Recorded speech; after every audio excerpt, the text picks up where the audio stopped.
How's it going, everyone? I'm Jack from Unproductive Nerds. Whether or not you recognize this face, you probably don't. You might have seen it on one or two of the social media accounts. Now, if you're wondering what's going on, hey, where are we? We're in video now. We've been doing a lot of work recently, and a lot of changes have been happening on the podcast. We're upgrading our equipment. We're getting new management. We're rebranding. It's going to be great. It's going to be spectacular. But because of that, combined with the stress of exams, because it's exam season here, and a lot of us have to do these big exams, we're kind of struggling to produce content. We literally don't have the time to do episodes. So we pre-recorded a few episodes, whether or not you realized that last week, which you almost certainly did. Or it's the fact that we just don't have time. But there wasn't supposed to be an episode this week. We didn't pre-record an episode for it. We weren't going to get together. We were just going to give it a skip, maybe go the week after that. But I'm hopping on here with some of the new equipment and some of the new people because a pop culture icon has passed away. We have lost a legend in the form of Adam West. For those of you who are thinking, who's Adam West? Adam West is the Batman from Batman 66. And today I'm here to talk to you about the fact that may be the perfect adaptation of the Silver Age of Batman. And on that note, roll intro.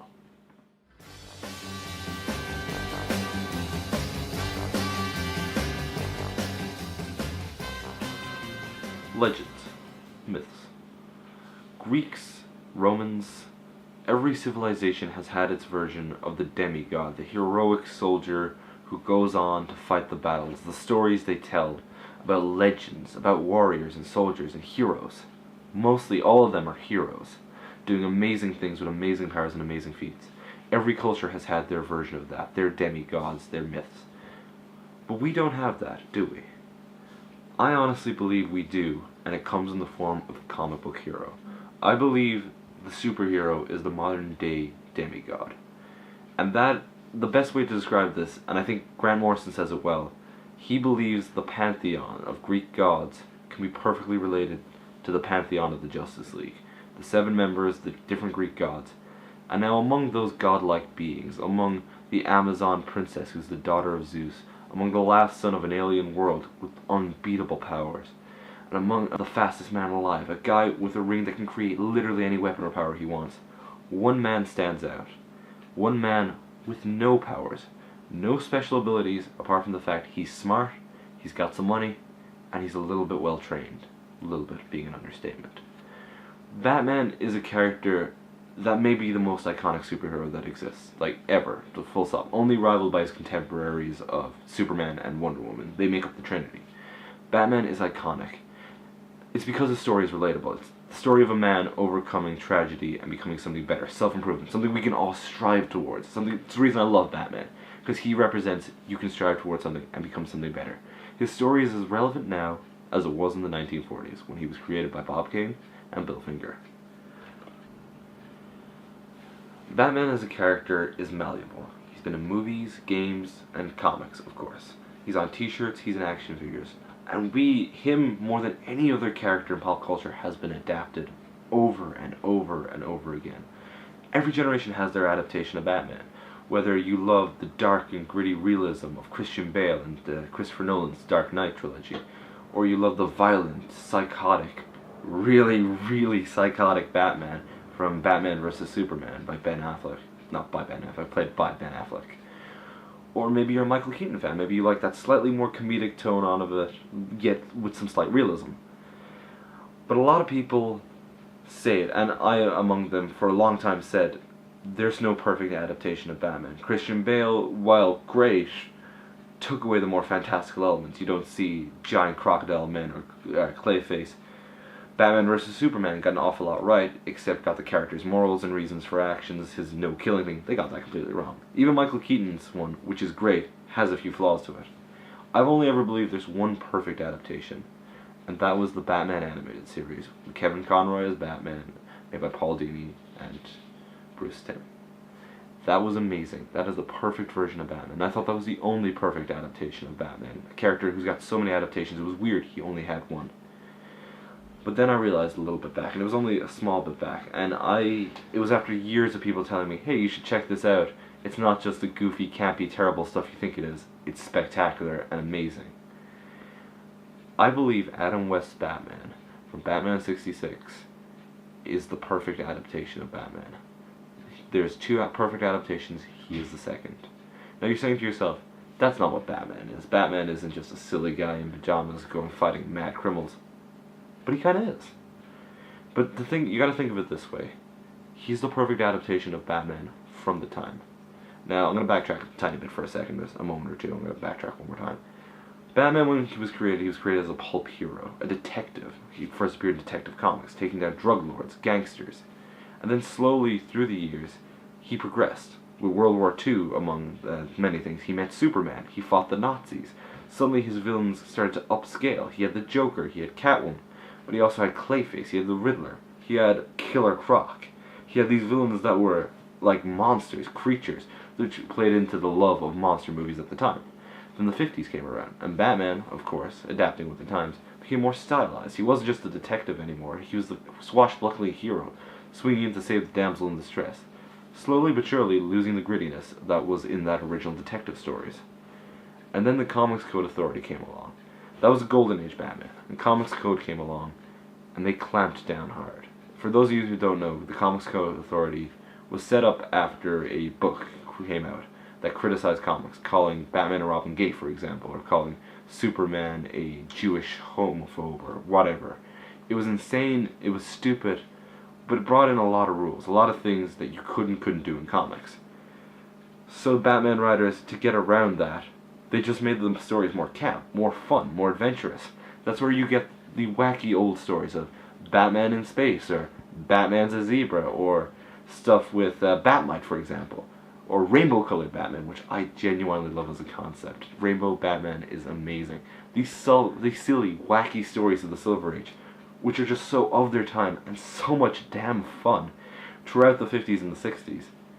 And suddenly you're thinking to yourself, okay, fair enough, we got all that wacky and fun stuff, but Batman's dark and gritty. Yes, Batman is dark and gritty, and he works well when he's dark and gritty. Not Batman vs. Superman levels of dark and gritty, but he's well dark and gritty. For example, the best Batman story, for my money, is the first gritty Batman story. The first gritty Batman story outside of the Golden Age and the Silver Age, and that is Frank Miller's The Dark Knight Returns. Everybody cites this as maybe the best Batman story.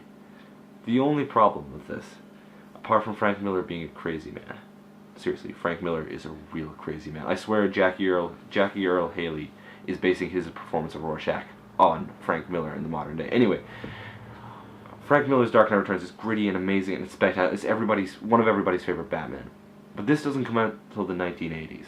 So there's a long period in the 70s and the 60s where Batman's this cult hero, but he's also this fun, poppy adventurer in the blue suit and the rainbow costume fighting Batman. He's wacky, he's fighting the Joker, and the Joker's gonna laughing gas people. It's insane and campy and fun, and that's what the Adam West Batman show is. The Adam West Batman show is the perfect adaptation of those Silver Age comics. It's a show where you can have a character like Egghead or King Tut. A show where Batman can stroll right into the mayor's office, slap the mayor and tell him, here's what we're going to do. Or he can turn up in court and he can help people. A lot of Batman adaptations have lost the idea of Batman helping people. Same with a lot of characters like Superman and Man of Steel, or in Batman vs. Superman. They don't save anyone. They let an awful lot of people die. But this version of Batman is one of the few purely good versions of Batman, who helps for the sake of helping, and does good for the sake of doing good. That's why I love Batman 66, because it's so pure and innocent. You can watch it as a child and be like, oh, I get why Batman's doing this. He's doing it because he's a good guy, not because he's some lunatic driven by the death of his parents. This isn't him getting out his daddy issues. This is him just helping because you should help, because that's what a superhero does. That's what a hero should be. And Batman 66 is that hero. And now you're saying, okay, yeah, I get that. I get it's kind of Silver Age, and it's Silver Age. It's great. But it's also, it's a joke. And now you're thinking, yeah, it's a joke, it's silly and stupid. No. It's a joke that not a lot of people are in on. People at the time might have been in on it, but not a lot of people are in on it now. If you look at a movie like Deadpool, I think Deadpool is a great example to compare this to. It's very meta. Deadpool is a meta movie. It makes fourth wall jokes. You got the superhero landing joke. You got, oh look, we're going to do an origin story. Don't make the suit green or animated. You get an awful lot of that stuff. Batman 66 is the same. Batman 66 has that level of meta-ness. We know this stuff is silly and campy, but here's how great it would look on the big screen. This is how funny it is. This is how wacky adventures happen. It's a commentary on the superhero genre, but unlike Deadpool, who has to slap you over the head over and over and over again, reminding you of the fact, hey, look, you're watching a superhero thing. Keep your attention on this. Look how stupid the superhero genre is.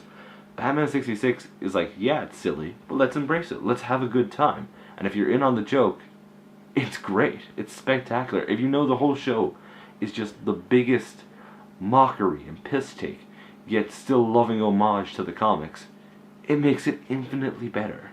So fucking good. But let's move on for a second. So first we got the fact that it's a perfect adaptation of the Silver Age. Then the fact that it's one big running meta joke, which are two real good things. But I want to talk about the characterization for a minute. I talked about it a little bit earlier, how that version of Batman saves people. But compare him to a Batman we get almost 50-60 years later, which is almost reverted into a villain. If you look at Batman vs. Superman, that version of Batman murders an awful lot of people. I mean, it's insane the amount of people he kills in that movie. Batman 66 has never killed a single character. It has never killed a man. Batman would never break that one rule. He'd never even think about it. He wouldn't hospitalize thugs. He'd knock them out, maybe, but he wouldn't do anything worse than that. He's not this violent psychopath. He's not Christian Bale snarling angrily, trying to terrify people. He's heroic. He's who you should want to grow up to be. Nobody wants to grow up to be Batman, because it means you lose so much. You have to give up so much you love. You want to grow up to be this version of Batman. Even this version of Robin is a perfect adaptation of Robin. The fun kind of campiness, the one who cracks jokes and tells Batman stuff, the one to be captured and be saved. He's the perfect adaptation of the comics Robin. And now you're thinking, okay, they get Batman and Robin pretty good for the time, but who else? Well, let's talk about Cesar Romero Joker for a second. Now, I hate to be dumping on the DCU. I really don't like shitting on it because I just saw Wonder Woman and I loved it. It's their first good movie. But, apart from that, they've made an awful lot of mistakes. And one of those mistakes, I genuinely think, is Jared Leto's Joker.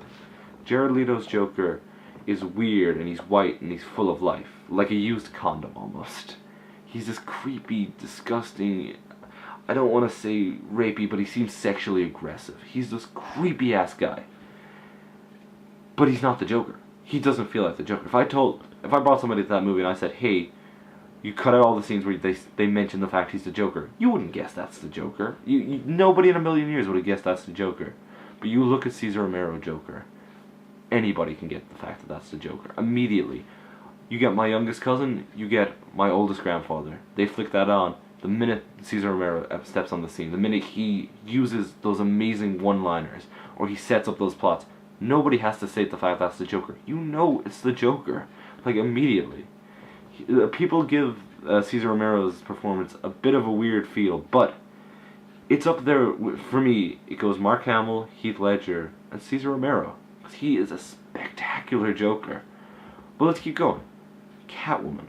Catwoman in The Dark Knight Rises is kind of weak. Just character-wise, I don't like that version of Catwoman. I think it's a poor adaptation.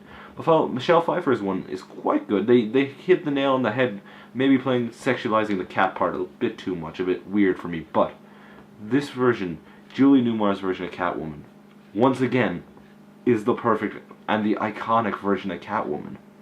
Even the Riddler, a character so silly and weird, wearing question marks up and down his shirt and running around the place saying, "Riddle me this, detective." He's amazing.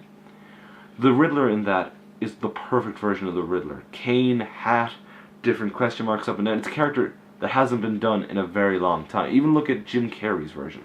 You compare those two Riddlers together, and there's no competing. Jim Carrey's is this weird, creepy, yet idiotic guy trying to play off the fun camp, but not pulling it off.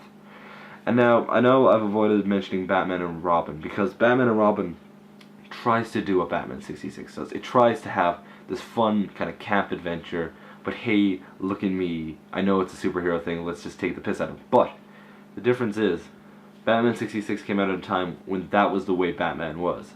Batman and Robin came out at a time when Batman was dark and gritty, meaning it's a jarring tone shift that does not work whatsoever.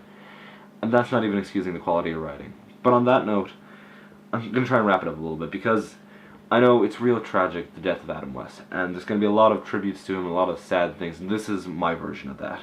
But instead of weeping and saying how sad I am, I think I'd like to prefer and say, I'd like to come out and say the fact that we should celebrate his version of Batman. It should be risen up on a pedestal, because it defined so many things we think about as Batman. It got the tone right, it got the feel right, it got the characterization right.